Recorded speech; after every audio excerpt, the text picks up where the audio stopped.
Today, it is not an unusual or even controversial thing to say you believe in human rights. In fact, seemingly everyone does. How could you not be in favour of human rights? Are you some kind of monster?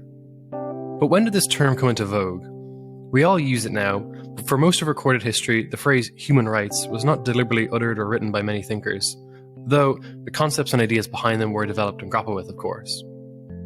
Today I will be chatting about a hero of mine, Bartolomé de las Casas, one of the first people ever to say derechos humanos, or in English, human rights.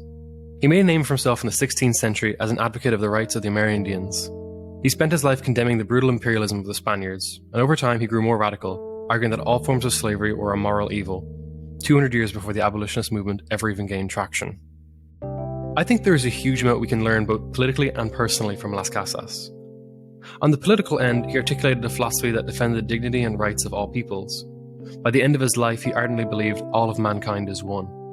Every person, regardless of religion, race, or culture, is entitled to an equal and identical right to freedom. But on a more personal level, I believe he is an inspiring figure of humility and devotion. He spent the majority of his life atoning for his past wrongs and fighting for the rights of others. And this is important because history at times can be a disgusting and endless list of the cruelest, greediest, and worst people who ever lorded over others. They took what they wanted and left destruction wherever they went, and worse yet, they were often warlords, kings, and dictators, and they're praised as the great men of history. Bartolomé de las Casas, on the other hand, represents the humane side of history, a person who had no interest in dominating others. He didn't fight for power or wealth. Instead, he dedicated himself to the selfless cause of fighting for the freedom of others. But I'm getting just a little ahead of myself, so let's start from the very beginning.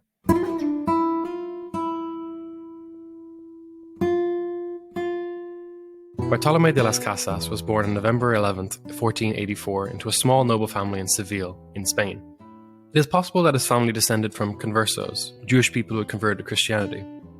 1492 was a momentous year for Spain.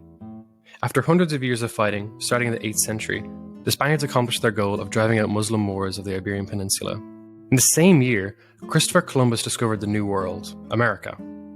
By 1493, when Columbus returned to Spain, he triumphantly toured throughout the country, making his way towards King Ferdinand and Queen Isabella. When Columbus passed through Seville, an 8-year-old Las Casas caught his first ever glimpse of an Amerindian, specifically a captured Taino Indian in the Caribbean that Columbus had hauled back against their will.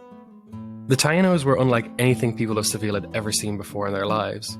They wore strange feathers and ornaments made of gold and fishbone. All of a sudden, the provincialism and relative insularity of the medieval world was replaced by a new era of possibilities through seafaring. Columbus represented this new way of life, one defined by exploration, discovery, and trade. Initially, Columbus described the Amerindians as a meek and gentle people receptive to the Christian faith. Sounds good. But as contact with the Amerindians increased, their image took a dramatic shift. Many walked around naked and took part in polygamous marriages, shocking the Christian sensibilities of the Spanish. But the Amerindians were not just thought of as alien, but also vicious. Some groups like the Caribs practiced cannibalism, while others performed elaborate rituals of human sacrifice. With the New World's abundant wealth up for the taking, the Spanish began to rationalize why it was morally acceptable to conquer and subjugate the Amerindians for their supposed lack of morality and rationality. Pope Alexander VI published a papal bull entitled Inter Caetera, which granted the Spanish monarchy dominion over large tracts of the New World. The Pope wrote that barbarous nations be overthrown and brought to the faith itself.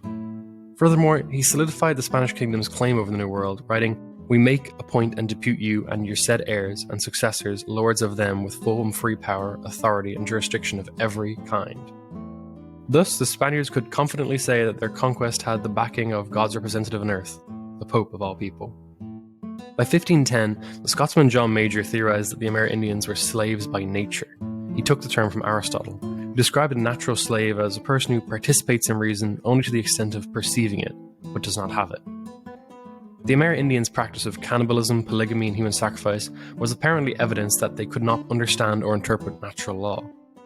Major explained that the Amerindians live in a bestial manner, wherefore the first person to conquer them justly rules over them, because these people, as it is evident, are slaves by nature. Suffice to say, a large number of Europeans viewed the Amerindians as backward savages who had to be ruled over by a superior culture for their own good, lest they descend into further barbarism. Without a proper sense of morality and rationality, the Spanish believed it was their duty to go across the sea and to guide and protect the Amerindians, who were little more than adults with the minds of children, according to one observer. But the conquest of the New World by the Spanish also had an overtly religious angle. After fighting against the Moors for so long, the Spanish had kind of developed a vocabulary of religious warfare, talking about punishing infidels and fighting for Christ. Much of the Spanish monarchy's legitimacy actually stemmed from their image as a protector of the Christian faith against infidels. The Spanish thought of their war against the Muslim Moors not as a war over land and resources, but over true faith and heresy. The language of punishing so-called infidels was firmly established. The forced conversions of Muslims and Jewish people were a common occurrence in Spain during this time. When the Spaniards eventually reached the New World, they brought with them this rationale for punishing infidels, allowing them to enact brutal slaughter, slavery, rapine, all in the name of God. Las Casas had ties to Columbus. His uncle actually helped fund the Nina and the Pinta, while his father had joined Columbus's second voyage.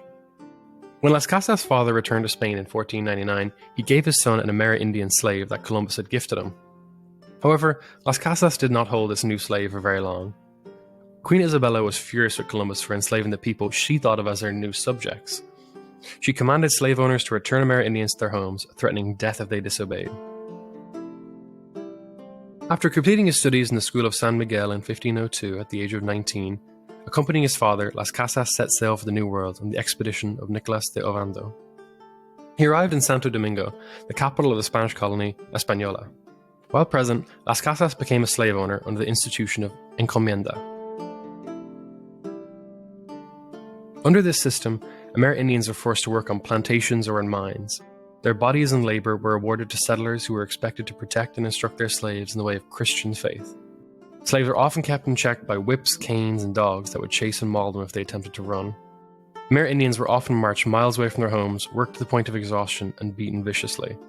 Women were overworked and underfed, and babies were born in a malnourished state with no breast milk for nourishment. Women were forced to abort their children out of desperation, and some even drowned their babies. In some places, entire generations were wiped out. To replace their human livestock, settlers went out on military expeditions and slave raids. And of course, Las Casas took part in these horrific events, where he saw many acts of brutality, and took part in many as well. Many settlers were driven almost to the point of madness in their pursuit for wealth. Las Casas witnessed firsthand the endless bloody slaughters. Later he would describe the Spaniards like wolves, tigers, and lions which had been starving for many days, killing indiscriminately without compassion or remorse. Though at the time, like many others, Las Casas did not question the legitimacy of conquest. After all, European theologians and jurists alike for over a millennia had no issue embracing the peculiar institution of slavery. Las Casas grew up in Seville, where scholars have estimated that 10% of the population were slaves. He was used to this. Slavery was accepted, widespread, and often unquestioned by Europeans, especially those who benefited from it. Las Casas returned to Spain in 1506 and was then ordained as a priest in Rome by 1507. He then continued his training and studies in Salamanca, eventually returned to the New World, where he was the first ordained Catholic priest. When he performed his first Mass in 1510, around the same time, friars from the Dominican order arrived in Santo Domingo. The Dominicans were deeply disturbed by the bloodshed and oppression that their fellow men had unleashed upon the Amerindians. The small group of Dominicans decided that their consciences would not allow them to idly stand by. On the fourth Sunday of Advent, Father Antonio de Montesinos, an event with many important officials and a large audience in attendance, delivered his sermon condemning slavery and imperialism in no unclear terms. Montesinos explained the grave spiritual consequences of the settlers' actions. He explained that they are all in mortal sin and live and die in it because of the cruelty and tyranny they practice among these innocent peoples. Pleading with the settlers, he asked, "Are these people not men? Do they not have rational souls? With what right do you keep them in servitude? With what authority have you waged these detestable wars against these peoples who live peacefully in their own lands?" Las Casas was an eyewitness to this sermon, but did not immediately change his mind. He still held on to numerous slaves, bolstering his wealth like many others, forcing them to toil in plantations or mine for gold.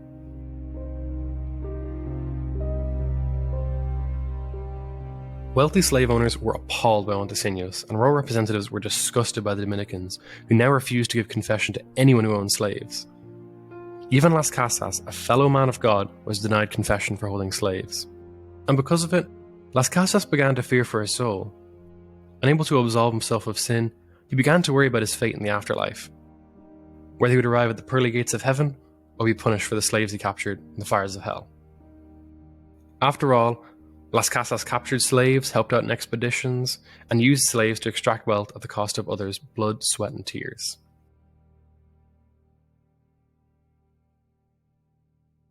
In 1512, Las Casas aided in quelling natives rebelling against settlers, and for his efforts he was awarded more slaves. But the scale of violence he saw deeply impacted his psyche. Las Casas recounts a story while in Cuba of a chieftain who was finally caught after running away from settlers. He was tied to a stake to be burned. Las Casas observed a Franciscan friar begging to baptize him so he could die a Christian and go to heaven. The friar told him all about heaven, but then the chieftain asked, "Are there Christians in heaven?" After the friar said yes, the chieftain said, "Well, I don't want to go where Spaniards go." So brutal was their reputation that the natives wouldn't even follow them into heaven. Witnessing massacre after massacre wore down Las Casas as he realized the great gulf between Christian thinking and the reality of how Christians were acting. While studying and praying one day, he encountered a biblical passage that reads, "Unclean is the offering sacrificed by an oppressor. Such mockeries of the unjust are not pleasing to God." Though other factors contributed, this passage made Las Casas almost instantly realize his soul was not fit for heaven. If he did not change his ways, he would be damned to an eternity in hell. Las Casas gave up his slaves and stolen lands, encouraging others to do the same. He then dedicated the rest of his life to atone for his past sins by fighting on behalf of the rights and dignity of the Amerindian peoples. From this point on, Las Casas emphatically refused to give a confession to any person who owned slaves. He simply argued you cannot be saved while still holding Indians. Las Casas decided the best way to help the Amerindian people was to appeal directly to King Ferdinand himself, and by 1515 he crossed the Atlantic yet again to do so. Over the course of his life, Las Casas would travel back and forth across the Atlantic numerous times and to countries like Venezuela, Panama, Nicaragua, Guatemala, and Mexico. He was easily one of the most well-traveled men in the world at the time. Back in Spain for the first time in 12 years, he gained the necessary documents to meet with the king, thanks to the Archbishop of Seville, who was impressed by his integrity. But even still, it would be a hard debate. The king held more slaves than anyone else in the kingdom, and many of his officials also held slaves or greatly benefited from the conquest in the New World. Though the king listened to Las Casas, he was sickly and near death, and his concerns simply lay elsewhere. When King Ferdinand eventually died, his son Charles succeeded him, becoming one of the most powerful monarchs in Europe thanks to advantageous marriages. The young Charles was not capable of ruling due to his age, so 2 regents were appointed until he matured. Las Casas wasted no time preparing extensively to discuss with them the viciousness and cruelty happening across the sea. For the 2 regents he composed Memorial of Remedies for the Indies in 1516, where he argued that encomienda should be abolished and Indians ought to live in self-governing towns while paying tribute to the king as his vassals. Las Casas also affirmed that the Amerindians are free human beings and ought to be treated as both human and free. The Las Casas oddly argued that Amerindian suffering could be relieved by replacing the encomienda with African slaves, and older and wiser Las Casas would later emphatically recount this position and feel terrible for ever saying it. Las Casas would eventually say all slavery was wrong, regardless of race. He also displayed a deep sorrow for his past views, realizing his errors. Las Casas convinced the regents to set up an independent commission to evaluate the system of encomienda. Las Casas was appointed also as the first ever protector of the Indians in 1516. Along with a group from the Order of St. Jerome, Las Casas returned to the New World to implement his reforms. However, the entrenched interests of slave owners dulled the members of St. Jerome's spirit for reform. It was made abundantly clear that any sort of reform affecting the lucrative system of slavery would result in rebellion.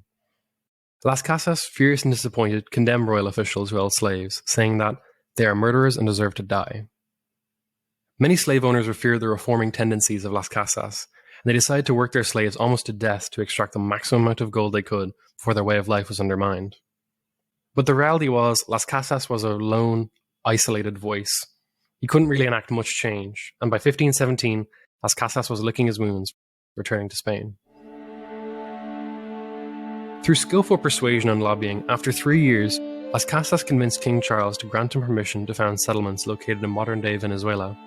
Las Casas intended to establish settlements where settlers and natives lived alongside one another, and no settlers were granted the privilege of owning another person. Only preachers would be permitted to travel into the Amerindian territories to avoid temptation or exploitation. Although without the lucrative benefits of slavery, money for these colonies was hard to raise, Las Casas eventually gathered enough funds to start his venture thanks to his brother-in-law. While in Venezuela, Las Casas attempted to establish a process of peacefully converting the natives with persuasion, not violence. This sounds all well and good, but his plan deteriorated when Spanish pearl raiders attacked the Amerindians, leading many to distrust Las Casas. After years of being slaughtered by the Spaniards, the Amerindians found it hard to trust anyone from across the Atlantic.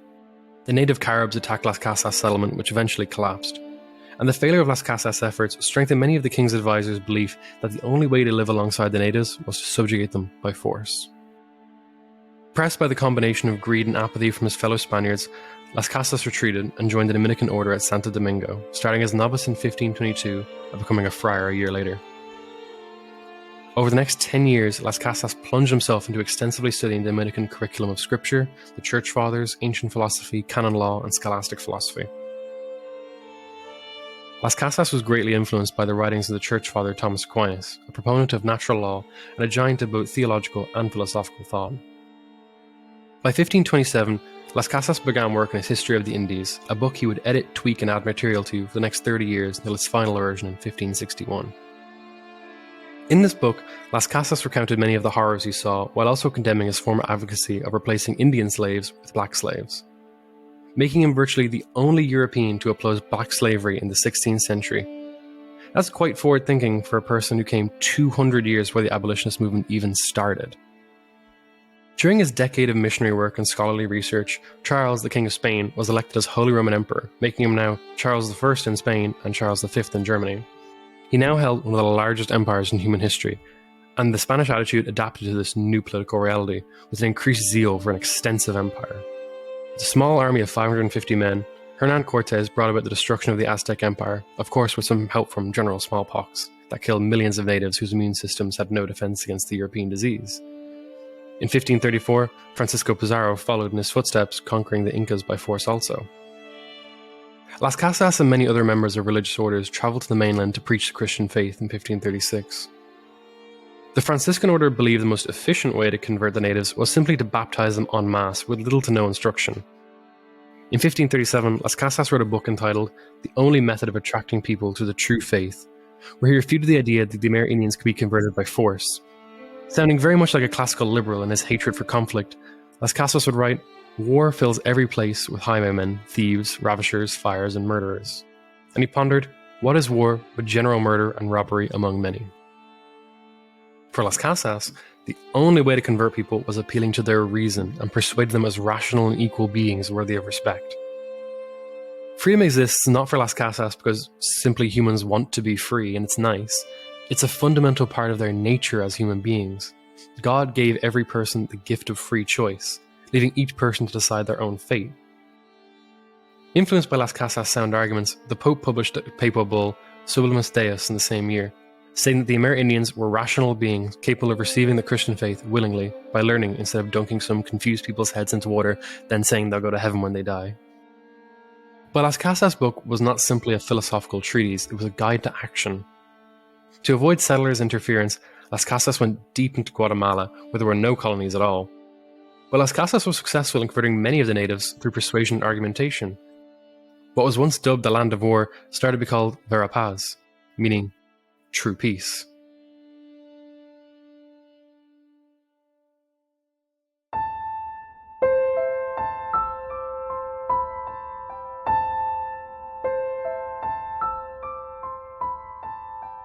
Las Casas eventually left Guatemala to recruit more Dominican friars for missionary work.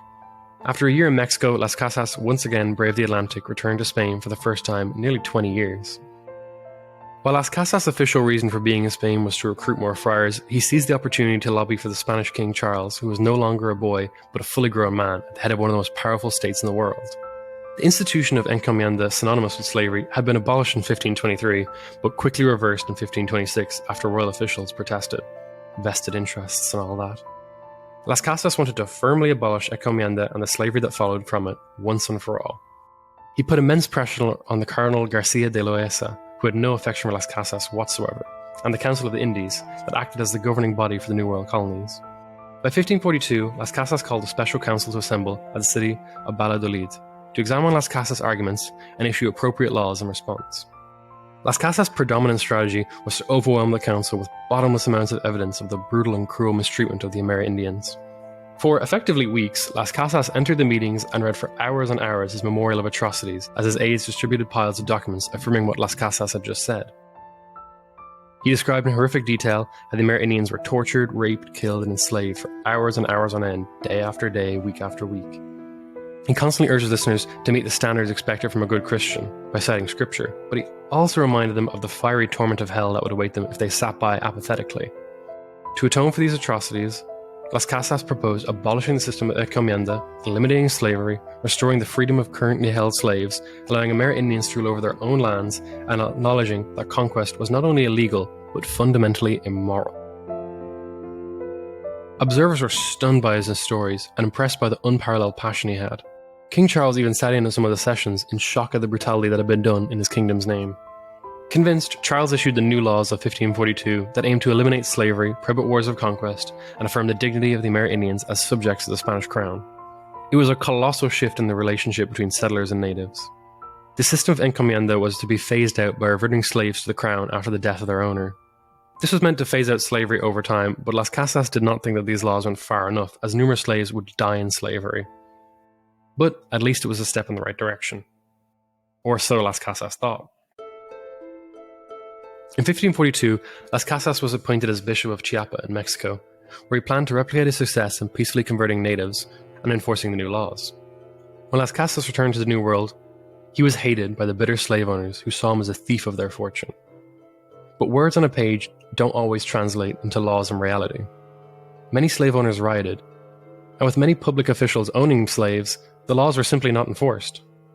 Las Casas became a figure of opprobrium, being awarded for his integrity with death threats from the settlers.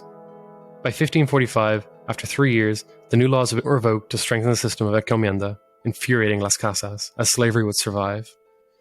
While serving as Bishop of Chiapa, Las Casas forbade his priests from giving confession to anyone who owned a slave, causing an uproar. Many begged Las Casas for special exceptions. One slave owner told him he was building his house, and after he was finished building it in a few months, he would free his slaves and everything would be fine. But Las Casas would not budge an inch for any excuses or mitigating circumstances. Sadly, this meant that Las Casas became unpopular. So unpopular that he would resign his position at Chiapas, but not before publishing Confesario, where he yet again affirmed priests should deny confession to Spaniards who owned slaves until they abandoned their ill-gotten gains. Las Casas made one last voyage back to Spain to resign his position as bishop in 1547.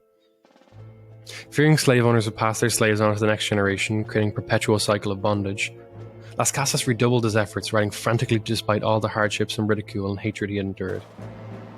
Charles, moved by Las Casas, while also fearing for his soul, called for all military expansion in the New World to halt until a special council of jurists and theologians examined the arguments for and against conquering the New World. For the first, and probably only time in history, a king ordered a war to cease until it had been proven to be just. That's quite a rare thing.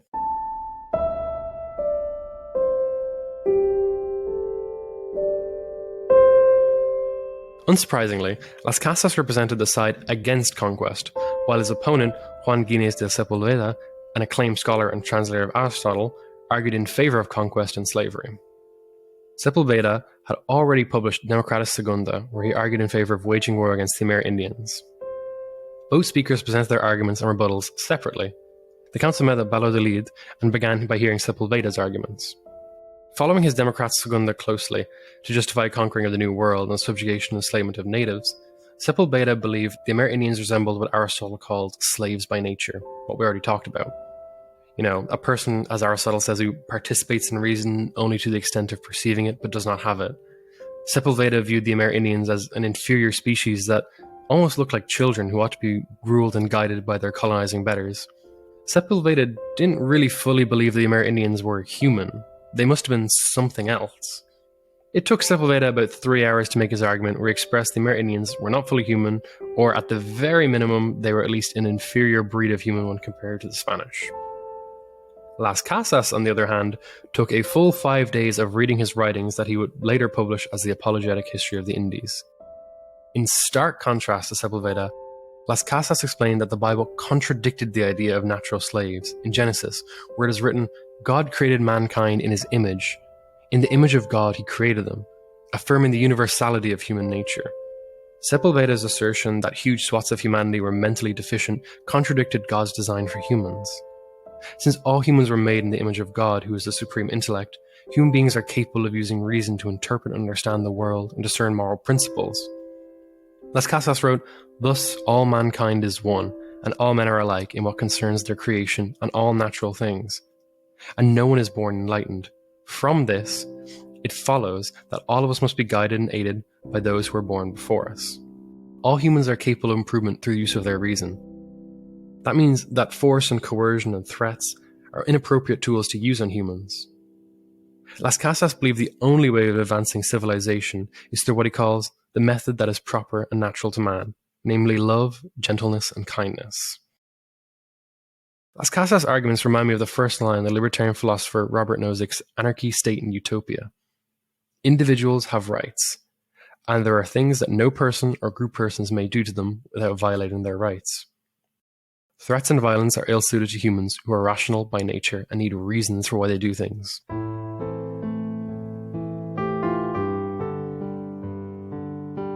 The jury never reached a conclusive victor, and both Sepulveda and Las Casas claimed victory. Las Casas spent much of the rest of his life in Spain writing extensively about the cause he had already dedicated the majority of his life to in an effort to save his soul.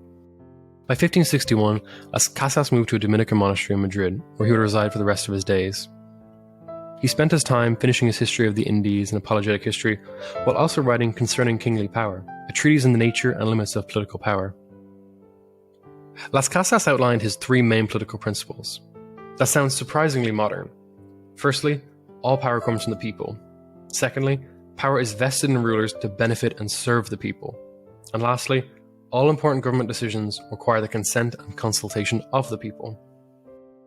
With the death of Charles, a much less sympathetic Philip assumed the throne, who had no doubts about the legitimacy of the brutal conquest as long as it yielded profits.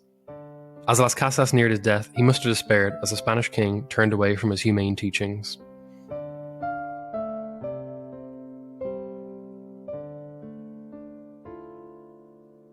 Las Casas eventually passed away in 1566.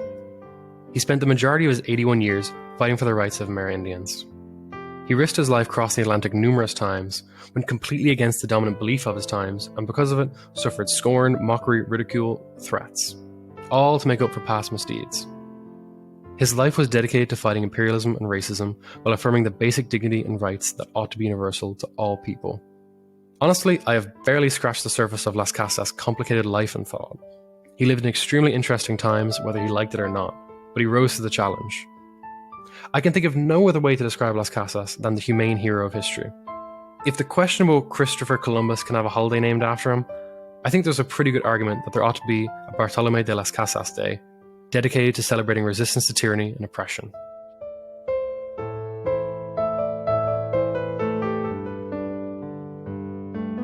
Thanks a mil for listening. I hope you enjoyed this podcast, and if you did, you can subscribe on Apple Podcasts, Spotify, or wherever you listen. Portraits of Liberty is written and hosted by me, Paul Meany, and produced by Landry Ayres. You can also visit Libertarianism.org to find more shows like this. I hope to see you next time.